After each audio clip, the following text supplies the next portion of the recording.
गाड़ दो अहंकार की छाती में विजय का भगवा ध्वज।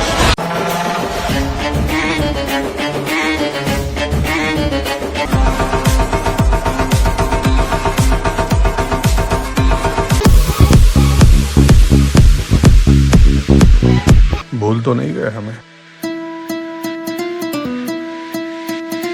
অল্পের জন্য একটা প্রাণী মৃত্যুর হাত থেকে রক্ষা পেল। তো কি হয়েছে ঘটনাটা পুরোপুরি দেখুন, তবে বুঝতে পারবেন। বন্ধুরা, আমি এই পশুটা চিকিৎসা করতে এসেছি। এই পশুটা হাইপার গ্যাসে আক্রান্ত, প্রচন্ড পরিমাণে গ্যাস হয়েছে, যার ফলে পশুটা পাগুলা অসাড় হয়ে গেছে, উঠতে পারছে না, ঘাড় বেঁকিয়ে শুয়ে আছে, খাওয়া দাওয়া বন্ধ, পায়খানা প্রস্রাব বন্ধ।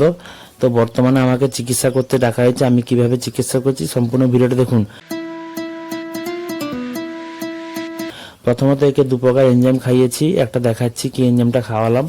তো তারপর একটা অ্যান্টিবায়োটিক ইঞ্জেকশন থাকবে, একটা গ্যাসের ইঞ্জেকশন থাকবে, আর একটা নার্ভের থাকবে, যাতে পাগুলা রক্ত চলাচল হয় এবং পাটা যাতে সচল হয় এবং পায়ের নার্ভগুলো যাতে সতেজ হয় এবং পশুটা উঠে দাঁড়াতে পারে।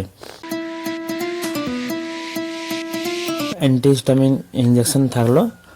আধ ঘন্টার মধ্যে পশুটা উঠে দাঁড়াবে। তো পশুটাকে সম্পূর্ণ ভালো করতে মোটামুটি 24 ঘন্টা সময় লাগবে। 24 ঘন্টার পর ধীরে ধীরে পশুটা আবার আগের মতো খাওয়া দাওয়া করবে। তাই পশুটাকে বহুদিন ধরে কৃমিনাশক ওষুধ খাওয়ানো হয়নি, যার ফলে লিভারের সমস্যা চলে এসছে এবং কিছু খেলে হজম করতে পারছে না। তারপরে পশুটা ধীরে ধীরে দুর্বল হয়ে পড়েছিল, যার ফলে পশুটাকে প্রচুর পরিমাণে গ্যাস হয়ে গেছে এবং পশুটা গ্যাসের ফলে কি হয়েছে না ধীরে ধীরে তার শরীর অসাড় হয়ে গেছে এবং পশুটা যে শুয়ে পড়েছিল আর উঠতে পারেনি। তো যাই হোক, পশুটাকে চিকিৎসা করলাম।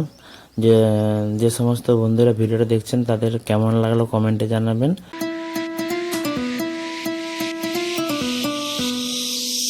বর্তমানে পশুদের প্রচুর পরিমাণে গ্যাসের সমস্যা হচ্ছে। তার কারণ হচ্ছে পশুদের অনিয়মিতভাবে খাইয়ে দেওয়া হচ্ছে খাবার, অনিয়মিত কোনো নিয়ম নেই, যখন তখন যা তা খাইয়ে দেওয়া হচ্ছে।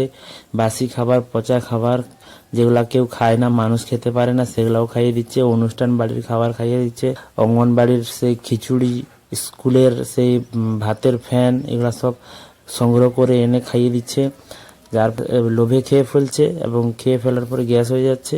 পেট ফেঁপে গেলে অনেক পশু চিকিৎসার অভাব মারা যাচ্ছে, অনেক পশু চিকিৎসা পেয়েও মারা যাচ্ছে। অনেক পশু কি হচ্ছে না, চিকিৎসা করাতে দেরি হয়ে উঠছে, যার ফলে পশু ধীরে ধীরে অসাড় হয়ে মারা যাচ্ছে। তো যাই হোক, ভিডিওটা কেমন লাগলো জানাবেন। যদি ভালো লেগে থাকে একটা ভালো কমেন্ট করবেন, আর যদি কোনো ভুল ত্রুটি থাকে সেটাও জানাবেন, যাতে আমি আমার ভুলটা শুধরে নিতে পারি। তো ভালো থাকবেন, সুস্থ থাকবেন এবং আপনার গৃহপালিত পশুকে সুস্থ রাখার চেষ্টা করবেন। দেখা হচ্ছে পরের ভিডিওতে।